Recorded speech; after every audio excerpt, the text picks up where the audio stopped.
icyo nzirikana nuko twese turi abanyarwanda, ibyo bakoze byose bari bafite impamvu. Tuzaguma twubaka igihugu hamwe, kuko hari icyo abanyarwanda bashaka kugeraho. Icyo kiriho kiragenda kigaragara.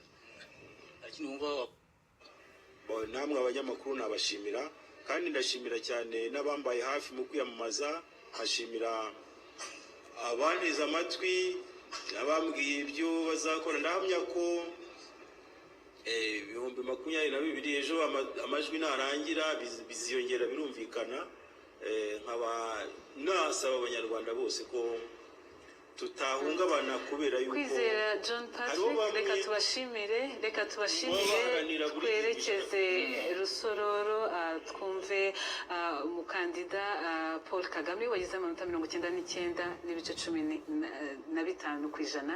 Reka tumukurikire.